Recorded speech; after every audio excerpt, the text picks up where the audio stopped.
ఉమ్మడి నల్గొండ ఖమ్మం వరంగల్ పట్టభద్రుల MLC RTA సమ్మేళనానికి హాజరైనటువంటి Narsampet శాసనసభ్యులు దొడ్డి మాధవరెడ్డి గారికి, వేదిక మీద కాంగ్రెస్ పెద్దలకు, అదేవిధంగా మన ఎమ్మెల్సీ అభ్యర్థి అయినటువంటి ప్రశ్నించే గొంతుకైనటువంటి తీర్మార్ మల్లన్న గారికి ఏఐఎస్ఎఫ్ రాష్ట్ర సమితి పక్షాన విప్లవాలు తెలియజేస్తూ, మిత్రులారా, ఈ రోజు రాష్ట్రంలో ఈ 3 జిల్లాల్లో ఎన్నిక అనేది చాలా రసవత్తరంగా జరుగుతూ ఉన్నది.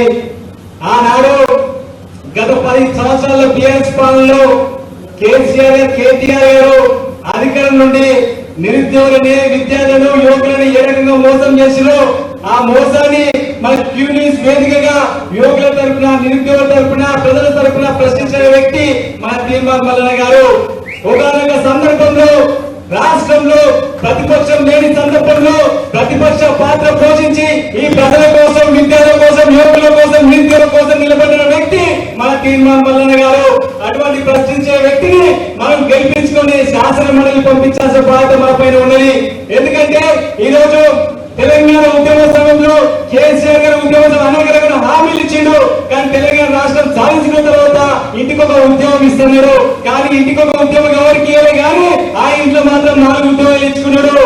అంటే తద్వారా 4 ఉద్యోగాలు ఇచ్చుకొని ఈ రాష్ట్రంలో ఉన్నటువంటి ప్రజలను పట్టించుకోకుండా, అదేవిధంగా విద్యార్థులను పట్టించుకోకుండా, నిరుద్యోగులు పట్టించుకోవడంగా అనేక మోసాలు చేసింది. కాబట్టి గత ఎన్నికల్లో మన పట్టభద్రులుగా, నిరుద్యోగుల, యువతగా, ప్రజలుగా ఆయన ఓడించి గద్దెనెక్కించి దించి కాంగ్రెస్ ప్రజాపాలన ప్రభుత్వంలో ఏర్పాటు చేసుకున్నాం.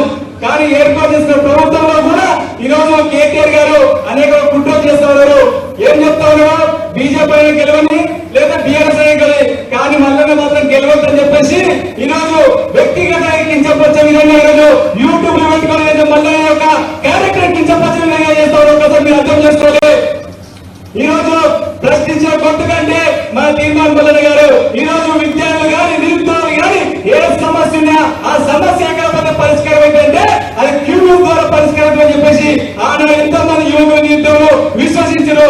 దాన్ని దృష్టిలో పెట్టుకొని గత ప్రభుత్వం చేస్తున్నటువంటి అవినీతి అక్రమాలను ఆయన బయటికి తీసుకు ప్రజల చేతను తీసుకున్న తరుణంలో అప్పటి బీఆర్ఎస్ ప్రభుత్వం 100 కేసులు పెట్టి 100 రోజులు జైల్లో పెట్టి కూడా ఏనాడు కేసులు భయపడకుండా, జైలు నిర్బంధ జీవితాలు పడకుండా భయపడే రోజు అదే నమ్ముకున్నటువంటి విద్యార్థుల కోసం, నిరుద్యోగుల కోసం, పట్టభద్రుల కోసం పోరాటం చేసిన వ్యక్తి మన తీర్మార్ మల్లన్న గారు.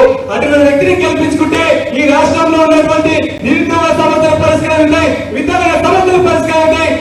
అదేవిధంగా ఈరోజు మేధావుల విద్యార్థుల సమస్యల పరిష్కారానికి ఈరోజు మల్లన్న గారు కృషి చేస్తారు. కాబట్టి మీరందరూ ఒకసారి ఆలోచన చేసి ఈ యొక్క 20 జరిగినటువంటి పట్టభద్రుల ఎన్నికల్లో మీరు ఖచ్చితంగా తీర్మానం ప్రశ్నించే కొద్దిగా తీర్మార్ మల్లన్నకు మొదటి ప్రాంతం వేసి మీరు గెలిపించాలని చెప్పేసి విజ్ఞప్తి చేస్తూ, ఎందుకంటే ఇంకొక విషయం అన్నగా చెప్పారు, మీ అందరూ చెప్తే సంబంధించి రాష్ట్రంలో ఏ ఒక్క రాజకీయ నాయకుడు చెప్పినట్టు ఒక చట్టం తీసుకొచ్చిన రైట్ టు రీకాల్.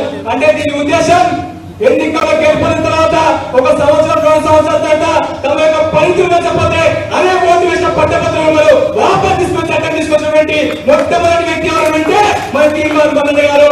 అటువంటి దమ్ము, ధైర్యం ఉన్నటువంటి నిజాయితీగా, నీతిగా, నిబంధన పనిచేసిన వ్యక్తి మన తీర్మార్ మల్లన్న గారు. అటువంటి వ్యక్తిని గెలిపించుకోవాల్సిన బాధ్యత మన పైన. కాబట్టి మేము ఉమ్మడి నల్గొండ, వరంగల్, ఖమ్మంలో ఉన్నటువంటి ఏఎస్ఎఫ్ నాయకత్వం ఇప్పటికే విద్యావంతులు కలుస్తుంది, పట్టభద్రులు కలిసింది, తీర్మార్ గెలిపించాలని చెప్పేసి కృషి చేస్తున్న పార్టీ మేము మీతో కాంగ్రెస్ పార్టీ శ్రేణులతో, ఎన్ఐసీ శ్రేణులతో, యూత్ కాంగ్రెస్ శ్రేణులతో అందరితో కలిసి ఈ యొక్క నియోజకవర్గంలో ప్రశ్నించే కొద్దిగా మరి తీర్మార్ మల్లన్న గెలిపించుకోవాలని మేము తీవ్రంగా కృషి చేస్తున్నాం. కాబట్టి మీరు కూడా మీ అందరూ రానున్నటువంటి 21 జరిగినటువంటి పోలింగ్ లో ప్రతి ఒక్క తీర్మార్ మల్లన్నకు సీరియల్ నెంబర్ 2 మొదటి ప్రారంభంలో ఓటు వేసి అత్యధిక ఓట్లతో గెలిపించి శాసన మండలి పంపించాలని చెప్పేసి మీ అందరి పేరు కోరుకుంటూ నాకే గొప్ప అవకాశం కల్పించినటువంటి అధ్యక్షుడు ధన్యవాదాలు చేస్తూ ముగిస్తున్న మిత్రులారా.